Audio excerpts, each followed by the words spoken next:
Okay, so I would like to read a little bit of something from this book right here, the Llewellyn Complete Book of Psychic Empowerment. This will go with the blink experiment video that I did for the first experiment, and this is going to be number 2. Alright, so they call it home territory. It says this will be conducted before sleep, but otherwise will loosely follow the steps outlined previously for the blink experiments or blink procedures, however you want to call them. It says the intention here is to project into the familiar surroundings of home and neighborhood, and to limit the projections to these familiar places as you familiarize yourself with the nature of astral world. An important part of this technique is to learn to observe without adding subjective feelings to the experience. So step 1 is before sleep, you're going to pick an object in a room other than your sleeping area. Pick up the object and study it from all angles. Practice visualizing the object in great detail. Now you can do the blink experiments that I showed you guys before on my first meditation video, or pre-meditation video, whatever you want to call it. But this is basically what this home territory is going to give you, as these blinking throughout your house. So step 2 says, then go to sleep, continuing that visualization of that object, and you should project to the object in your astral body. Repeat the process of studying the astral counterpart of the physical object. All right, so this is what it says. I'm going to give you the exact things to do in just a second. Let me just explain. As an extension of this experience, learn to project to a known person, not a child, and observe the person in his or her environment. This will allow you to subsequently verify your observation and refine your ability to remain objective. And there's another variation of a home territory. The idea is to pick an area in the home that you can study in detail in order to visualize it likewise in complete detail. An ideal situation would involve a hallway from your bedroom or practice area that leads to another room. Once you have mastered the detail and can duplicate it in your visualization, make it your intention to do so in your astral body. Whether with the physical body asleep or totally relaxed in a semi-trance, feel yourself in your astral body moving along the hallway and into the target room, all the while noting each of the details you previously studied.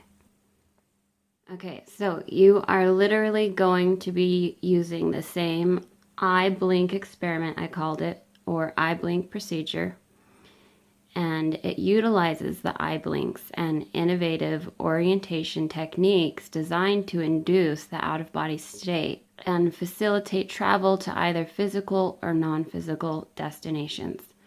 The procedure, which is based on the research of Jean Chamberlain of the Parapsychology Research Institute and Foundation, and tested in their labs, incorporates remote viewing as a practice exercise into a procedure designed to induce astral projection. Now, astral projection and remote viewing are similar in that they both provide information concerning spatially distant realities. They are different, however, in that astral projection, unlike remote viewing, incorporates disengagement of the astral body from the physical, and usually includes a much wider range of experiences. Once you have developed your remote viewing abilities, astral projection is much easier to master. Here it is. This is what you guys are going to do. Step 1. The setting. Select a safe, quiet area that facilitates walking among a variety of items, such as tables, chairs, sofas, appliances, and plants. The typical home setting with living room, dining room, family room, and kitchen connected provides an excellent situation. If a large area is unavailable, a single room or office with space for walking around furnishings is sufficient. The setting should include a comfortable recliner or couch for use during astral projection. Select the specific path you will follow while walking, preferably a circular route that includes a variety of things to view. Okay, so that's your first step. Step 2 is physically walking. Walk slowly through the path you selected, paying special attention to what you see on either side. Step 3, view and eye blink. After walking through your selected area several times, stop and pick a well-defined object, such as a lamp or vase. Gaze at the object for a few seconds, then snap your eyes shut. Rather than closing them slowly, snap them as you would if blinking. Think of taking a snapshot of the item with your eyes. With your eyes closed, you will note that the after image of the object will remain briefly. When the image disappears, open your eyes and repeat the exercise. You will note that when you first start this process, the image may turn negative. This will change with practice. Okay, so step 4, forming mental impressions. Okay, as you continue to practice step 3, you will notice that the after image of the selected object stays with you longer. As the duration of the image increases, you will note that a mental impression of the image remains for a few moments, even after the image itself fades. Developing this awareness requires practice, possibly for several minutes. Test your effectiveness by turning your head to see if the mental impression remains. When the impression of the image remains, you are ready to go to the next step. Step 5, walking and eye blink. Resume walking around the area you selected as your chosen path. As you continue to walk, repetitively snap your eyes shut for about a second and then open them for about a second, while always facing forward. Carefully adjust your eye blink rate and step so as not to stumble or collide with anything. So you're literally walking around with your eyes blinking open and shut, open, shut, making sure you don't bump into anything and taking snapshots of the room that you want to project into, okay?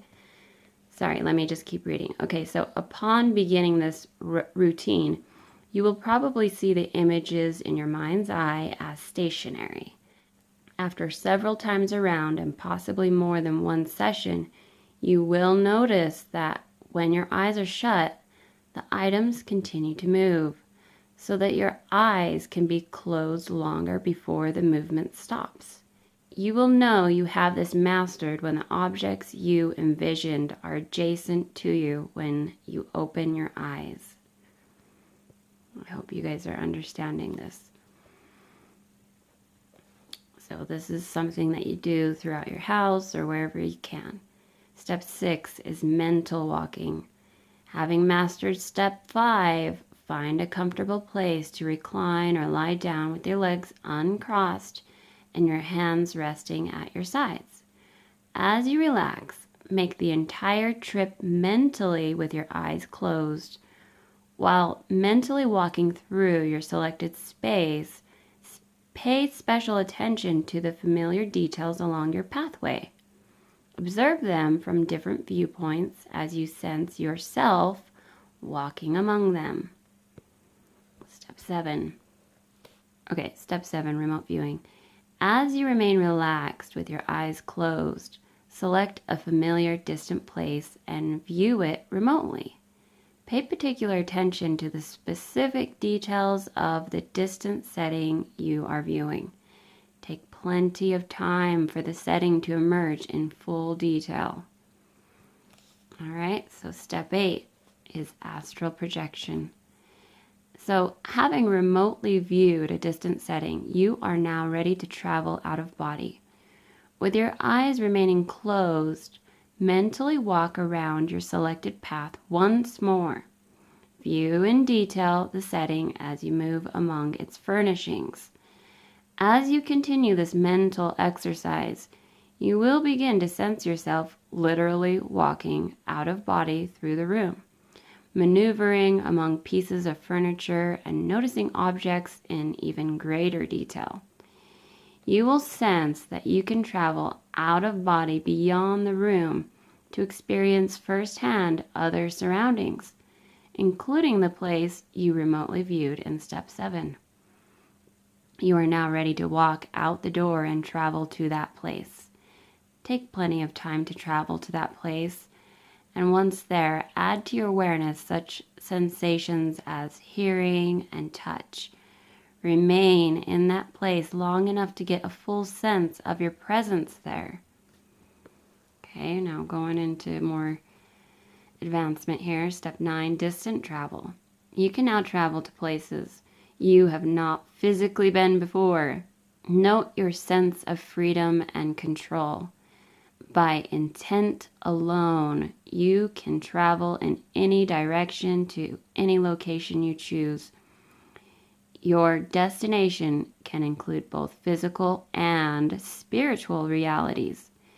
You can travel to familiar distant settings or to places totally unknown to you. You can observe others, including other astral travelers, and possibly interact with them. You can engage the spirit realm again by intent alone. You can interact with your spirit guides and other entities in the spirit realm. You can experience the magnificent beauty of that dimension and the empowerment resources it offers. Step 10, the return.